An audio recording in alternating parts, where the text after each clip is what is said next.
When dealing with loads connected line to ground, the line current equals the phase current.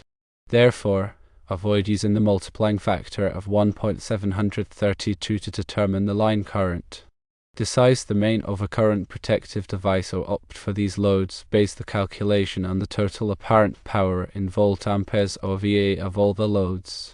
For example, assume there are 3 identical branch circuit loads, each rated at 10 VA, and they are all connected line to ground at 220 volts. Firstly, calculate the total apparent power. Since there are 3 loads each at 10 VA, the total apparent power is 3 multiplied by 10 VA, which equals 30 VA. Secondly, calculate the required current for the main opt. Divide the total apparent power by the line to ground voltage. So, the main opt amperage is equal to 30 VA divided by 220 volts. Converting 30 VA to 30,000 volt amperes, we have 30,000 volt amperes divided by 220 volts, which equals 136.36 amps.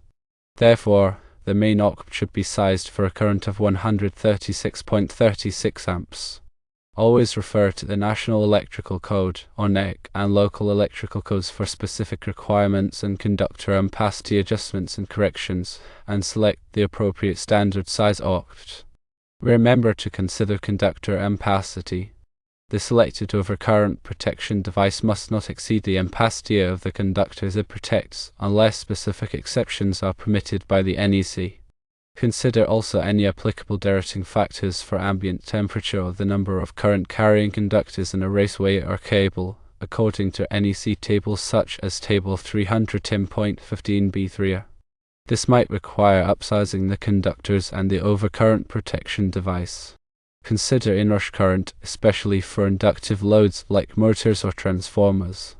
These loads may draw a significantly higher current when initially energized.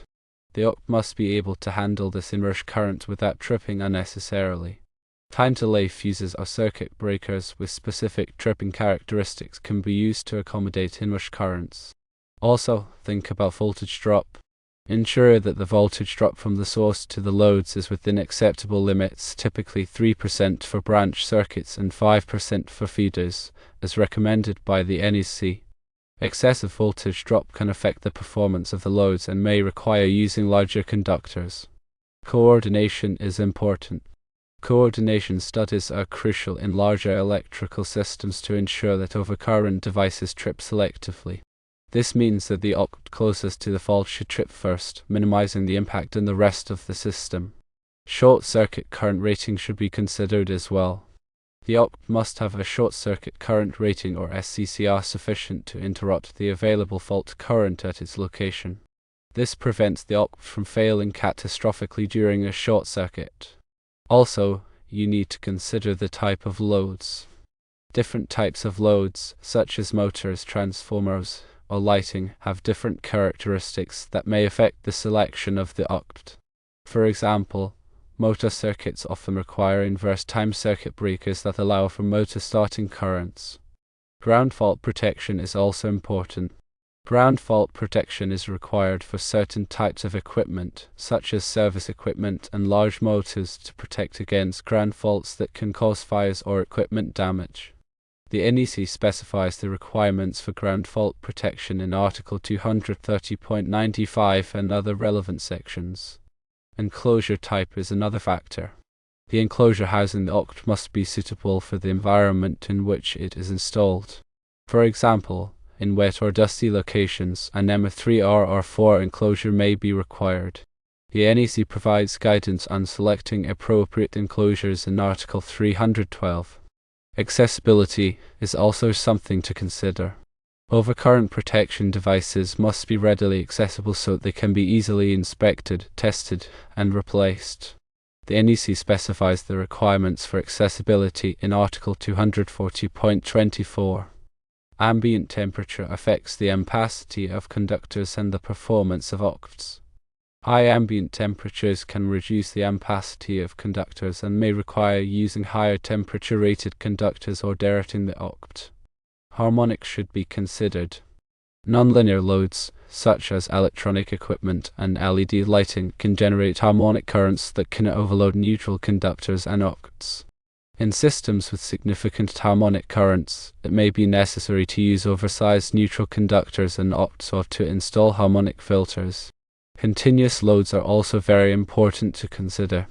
For continuous loads, which are defined as loads that operate for 3 hours or more, the oct must be rated for at least 125% of the continuous load current, according to NEC 210.20a. This ensures that the oct will not trip unnecessarily due to the heat generated by the continuous load. Future expansion is also something to consider. When sizing the main oct, it is important to consider the possibility of future expansion. It may be wise to install a larger oct and conductors than are currently needed to accommodate future load growth.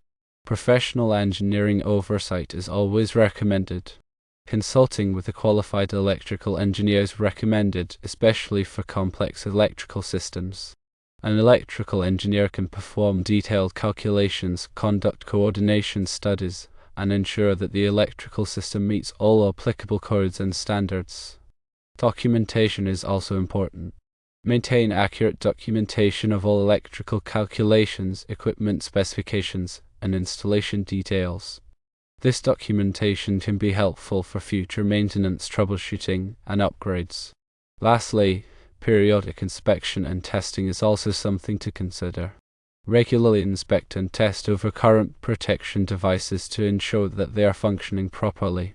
This can help to identify potential problems before they lead to equipment failure or safety hazards. Always remember safety. Electrical work can be dangerous. Always follow safe work practices. Use appropriate personal protective equipment and energize circuits before working on them. When sizing overcurrent protection for electrical loads, always consult and adhere to the latest edition of the National Electrical Code NEC and any applicable local codes and regulations. The NEC provides comprehensive guidelines and requirements for electrical installations to ensure safety and compliance. Article 240 of the NEC covers overcurrent protection in detail, including the selection, installation, and protection of overcurrent devices. This article provides specific requirements for different types of overcurrent devices, such as fuses and circuit breakers, and for different types of loads and applications. Understanding the specific requirements outlined in Article 240 is essential for properly sizing and installing overcurrent protection devices.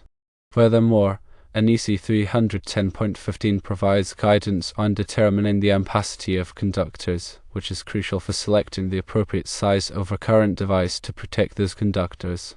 The ampacity of a conductor is the maximum current it can carry continuously under specified conditions without exceeding its temperature rating. The NEC provides tables and formulas for determining conductor ampacity based on factors such as conductor size, insulation type, and installation conditions. Lastly, local codes and regulations may impose additional requirements or restrictions on electrical installations beyond those specified in the NEC.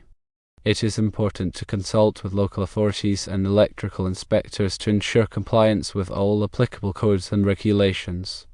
By adhering to the NEC and local codes, you can ensure that electrical installations are safe, reliable, and compliant with industry standards.